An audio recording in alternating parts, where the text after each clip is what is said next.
جی ناظرین، آپ کا خیر مقدم ہے اور سیگمنٹ ہے آپ کے مسائل کا حل، جس میں قبلہ مفتی محمد اکمل مدنی صاحب تشریف فرما ہوتے ہیں اور آپ کے سوالات، دنیا بھر سے آنے والے سوالات کے جوابات عنایت فرماتے ہیں۔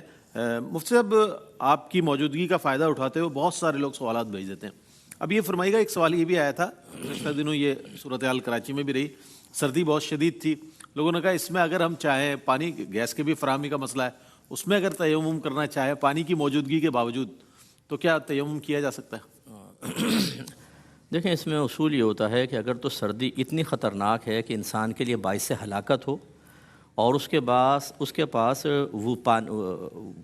وضو کرنے کے بعد اپنے آپ کو ہلاکت سے بچانے کے اسباب نہ ہوں، مثلا اگر گرم پانی ہے تو یہ بھی ایک سبب ہے، بچے گا آدمی، یا فوراً وضو کیا، کمبل وغیرہ ہے، کوئی آگ میں ہاتھ تاپ لیے، تو پھر یہ کوئی شرعی عذر نہیں بنے گا۔ ہاں، ایسا ہو کہ ایسا بیچارہ کوئی جھگی کے اندر رہتا ہے کہ نہ گرم پانی ہے، نہ وہاں پر کوئی کمبل ہے، نہ کچھ ہے، اور اگر وہ سردی میں وضو کرتا ہے تو باعث ہلاکت ہو جائے گا، تو پھر اس کے لیے بالکل تیمم عذر ہے۔ یہ کوئی ضروری نہیں ہے کہ شہر سے باہر ہو تو وہ تیمم کر سکتا ہے، بعض صورتوں میں شہر کے اندر بھی کر سکتا ہے، لیکن وہ خود اچھی طرح غور کر لے۔ ایک ہوتا ہے ہیلا بہانہ اختیار کرنا، اور ایک واقعی شرعی عذر کا ہونا۔ اگر شرعی عذر ہے تو رعایت ملے گی، ہیلے بہانے سے نہیں ملے گی۔ کالر ہمارے ساتھ۔ السلام علیکم۔ السلام علیکم۔ وعلیکم السلام، سوال بتائیے گا۔ جی، میرا سوال ہے کہ قرآن شریف میں روزے رات تک پورے کرو، یہ ہے حکم، ٹھیک ہے نا؟ تو لیکن ہم جو مغرب کے وقت روزہ افطار کرتے ہیں، تو کیا یہ صحیح وقت ہے؟ جی بہتر، ایک اور کالر ہے۔ السلام علیکم۔ السلام علیکم۔ وعلیکم السلام جناب، سوال بتائیے گا۔ سر، سوال یہ ہے کہ دیکھیں ہمارا جو کرایہ آتا ہے مکان کا، اس پہ زکوٰۃ کیسے نکلے گی؟ اچھا ٹھیک ہے، شامل کرتے ہیں، اور ٹھیک ہے جناب۔ جی مصعب، دیکھیں، اس سوال کا جواب اچھی طرح سمجھیں۔ یہ آج کل پوسٹیں نکلتی ہیں، ہمارے لوگوں کو سمجھ میں یہ بات نہیں آتی کہ سرکار کے زمانے سے لے کے آج تک جو چیز چلتی چلی آ رہی ہے، 15ویں صدی ہجری کے اندر ایک نیا آدمی پیدا ہو کے ایک نئی بات بیان کرتا ہے، اور ہم تذبذب میں آ جاتے ہیں کہ 1500 سال کے سارے گمراہ تھے۔ 15ویں صدی ہجری کے اندر یہ عالم ہوش میں آیا اور اس نے آ کے بتایا کہ سب سو رہے تھے، میں جاگا ہوا ہوں۔ مسئلہ یہ ہے کہ جتنی بھی لغت کی کتابیں اٹھا کر دیکھ لیں، اکابرین کو دیکھ لیں، مغرب سے رات کا اطلاق ہوتا ہے۔ اطلاق تو بالکل، جیسی مغرب ہوگی رات اسٹارٹ ہو جائے رات گی۔ اسٹارٹ ہو۔ یہ کس نے کہا ہے کہ رات کا مطلب گہرا اندھیرا؟ چلیں لغت سے ثابت کر کے بتا دیں۔ دوسری بات یہ اچھی طرح ذہن میں رکھ لیں، ایک ہماری بات، جس طرف میجورٹی ہوگی حق ہمیشہ اسی طرف ہوگا۔ آپ کے نبی کریم صلی اللہ علیہ وسلم نے ارشاد فرمایا کہ لا تجتمع امتی علی الضلالہ، امت کبھی گمراہی پر جمع نہیں ہوگی۔ اب امت سے مراد کتنی امت؟ اس میں میجورٹی مراد ہے۔ دوسری حدیث میں وضاحت فرمائی کہ اتبعوا السواد العظم من شذ شذ فی النار، بڑی جماعت کی پیروی کرو، جو اس سے علیحدہ ہوا وہ جہنم میں علیحدہ کیا جائے گا۔ اب آپ دیکھ لیں سمپل میجورٹی کس طرف ہے۔ مغرب کے بعد پوری دنیا افطار کر رہی ہے، حرم میں چلے جائیں، باہر کے ملکوں میں چلے جائیں، پاکستان ہندوستان میں چلے جائیں، میجورٹی کبھی غلط نہیں ہو سکتی۔ جو اس طرح کی چٹکلے چھوڑنے والے ہیں، یہ گمراہ کرنے والے ہیں، گمراہ شدید قسم کے گمراہ ہیں، اور ان کے لیے آخرت میں ذلت کا ٹھکانہ ہے، کیونکہ جمہور کو خراب کہنا، غلط کہنا، ان سب کو اس کا مطلب ہے کہ جو افطار پہلے کر رہا ہے رات تو بعد میں ہوگی، اس کا مطلب روزے کے بیچ میں کر رہے ہیں۔ حالانکہ افطار کب ہوتا ہے؟ جب مغرب اسٹارٹ ہوگی تو آغاز ختم ہو پر جاتا ہو جاتا ہے، ہے۔ تو افطار بعد میں کرو، مغرب کا ٹائم ہو گیا ہے، افطار بعد میں کرو۔ کوئی عقل میں بات آتی ہے؟ اس لیے ہمارے بہن بھائی بالکل تشویش کا شکار نہ ہو۔ اس قسم کی چیزوں کے اوپر اگر کوئی آتا بھی ہے، اب میں تو نہیں کہوں گا کہ ایک بیڈ کمنٹ دے کر ان کو ایک تمغہ دے دیا جائے، یہ ہمارا طریق نہیں ہے، لیکن کم از کم آپ ڈیلیٹ کر دیں، اور اس قسم کے لوگوں کو اگر سبسکرائب کیا ہوا ہے تو بالکل انسبسکرائب کریں، اور ہرگز ان کو آگے فارورڈ نہ کیا کریں۔ یہ گمراہی پھیلاتے ہیں، جان بوجھ کے اس طرح کے چٹکلے چھوڑتے ہیں، اس کو ہرگز قابل التفات نہ سمجھا جائے۔ دوسرا یہ کہ انہوں نے پوچھا کہ مکان کے کرائے پر زکوٰۃ ہے کہ نہیں۔ لیکن اصل یہ چیز نہیں ہوتی، اصل یہ ہے کہ جب آپ کا زکوٰۃ کا سال اسٹارٹ ہو جائے نا، یعنی 52.5 تولہ سونا یا 7.5 تولہ سونا، 52.5 تولہ چاندی، یا اتنا کیش جس سے آپ 52.5 تولہ چاندی خرید سکیں، یا اتنا مال تجارت، یا اگر میں علیحدہ علیحدہ سب نصاب نہیں تو تھوڑا تھوڑا ہے تو ملا کر 52.5 تولہ چاندی تک ہو جائے، وہ تاریخ نوٹ کر لیں۔ اب درمیان میں جو کچھ آیا، جو کچھ گیا، اس کا اعتبار نہیں، کرایہ آ رہا ہے، خرچ کر رہے ہیں، آپ کو چھوڑ دیں۔